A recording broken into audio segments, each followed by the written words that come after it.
many people like the idea of a franchise because it provides them some structure, and it's kind of like being in business for yourself, but you're not by yourself.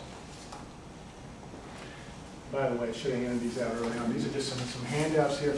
And a lot of what I'm talking, I'm not necessarily going in order here, but a lot of what I'm talking about is in these handouts too, so you may want to reference that. So franchising gives you the system, the process, training, ongoing support, often brings with it a recognized name brand, a strong support system behind it. Now, when you think of franchising, what comes to mind first for you? McDonald's. McDonald's. Two people said that. That's good. What else? Hardee's. Hardee's, that dates you a little bit, Jeff. Hardee's. Not many Hardee's around here, but they used to be pretty prevalent. What else did I hear? Chick-fil-A. Chick-fil-A. Everything I've heard is food so far, right? And it is fast food or food establishments that usually come to mind first when you think of franchise. As you see in one of the slides on there, 65% of franchises are not in the food business. Okay? We often don't think of it. Share with you a few stories of some folks that have gotten into business here locally in franchises. Rhett is a former IT guy with Wachovia. He came to us about 3 years ago. He kind of saw the writing on the wall. There's some things going on there at Wachovia. I don't know if he sold off his stock when he saw that writing on the wall or not, but he kind of saw what was coming, and he came to talk with us about some ideas and possibilities, wanting to explore business ownership as an idea. Ended up, decided to stay at the bank, rode it through the wave of what happened last year, got his invitation to join the Wachovia Alumni Club this last winter. And he came back to me and said, hey, it's time. I want to do this now. I'm getting a package. I wanted to explore something else. He said, I don't want to be back in the environment that I've been in before. IT role, didn't see a lot of chance of advancement. Been in the financial industry. For him, he saw if he was good, another job was most likely going to require him to move. And he didn't want to relocate. He and his wife had just bought a house in Gastonia that they really loved, had a lot of land there, have a young child. They wanted to do something else.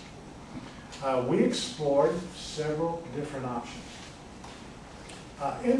Red has gone into a business in something called Enhance. And Enhance is it's a franchise concept, and they do a wood floor restoration. And without the mess of sanding and chemicals, so you get your whole wood floor restored without having to move out of the house for several days, like I guess you do with a major sand. Anybody went through that process? Yeah.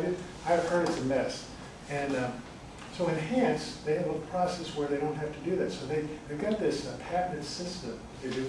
He's going to be, or he is now, the franchisee for Enhance in all of South Mecklenburg County. Now here's the interesting thing about Enhance, just to tell a little bit more about it. You're talking about getting into a franchise that has a strong support system. Enhance was started, I guess, several years ago. Last year, purchased by none other than Home Depot. So Home Depot is the parent company of this Enhance franchise. So not only did Rhett get all of South Mecklenburg County for his new business, but he has, I think he told me, 7 Home Depot stores within that area that help him market what he does. Okay? He can set up booths in there on weekends and they will make referrals for him. So he's got the power of the Home Depot name brand behind him and what he does.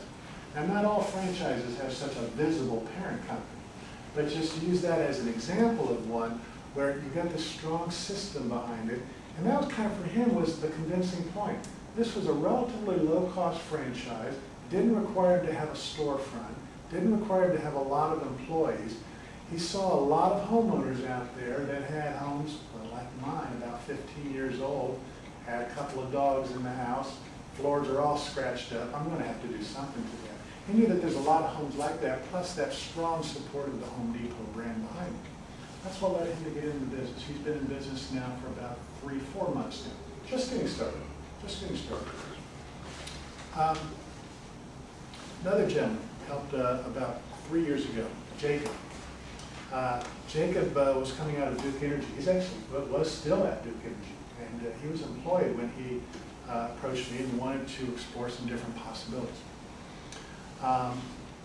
He'd done some things in like the nuclear world there, and he just kind of, well, it seems like it's up and coming still area, but he was just kind of burned out with things. Tired of the politics he had to deal with, the bureaucracy. His family members, he'd had a lot of family members who'd been off on their own, and he just wanted to go out and do it himself. We explored a lot of different possibilities for Jacob also. He ended up going into a business where he does water damage restoration work. Now let's say you're a homeowner and you've gone away on vacation and you come back on Sunday evening to find that water pipes have burst. And you've got water everywhere, okay, on the floors that start to seep up the wallboard. You'd call Jacob's company, and they come out and they have this special drying equipment that they dry all of that up. Now, Jacob had never done this kind of stuff before, and that's the other thing about franchises. You don't necessarily need to have prior experience, because they're going to train you on how to run that business. So they bring out all the equipment there and do the drying. Now, Jacob, when he started off, he was doing some of that stuff himself. He also does carpet cleaning. And he started off, he was doing the carpet cleaning himself. I had him come out to my house a few weeks ago. He didn't come out. I just talked to him. He sent his 2 guys out. Okay. He's building up a business now over the last 2 years. He says he doesn't do much of the work hands-on at all himself. He's got people working for him who does it. Got this huge truck and all of this equipment that he goes out and does.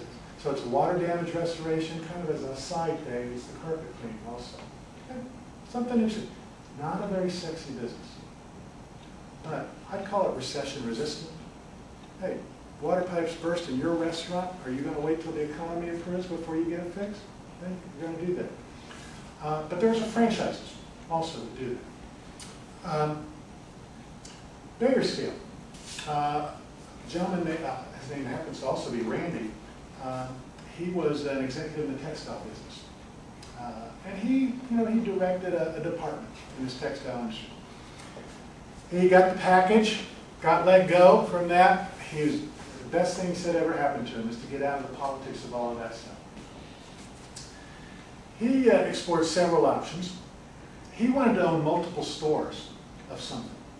Ends up, he went into a dry cleaning business, a franchise. Martinizing. Anyone heard of Martinizing dry cleaning? Mm-hmm. It's actually been around for 60 years. It used to be called Martinizing 1 hour. They dropped the 1 hour. I don't think they promised that they get it done. Partly because they're using this new environmentally friendly cleaning agent now that's not as dangerous as before, and I guess maybe it even takes a little longer, but within a couple of days they do your clothes. He's opening up his 5th store now here in the Charlotte area. Has anyone seen a Martinizing dry cleaning store in the Charlotte area? He's got 5, most of them on the north side of town. Randy spoke at a group that I was at last month. He shared that every other month, not once a year, but every other month, he and his wife take a long vacation to the Caribbean usually. And he's at the point where he's got people running these stores for him. Now you and I and most people probably aren't going to be able to get to the point of being able to leverage our capital to open up 5 stores. But he's been able to do that.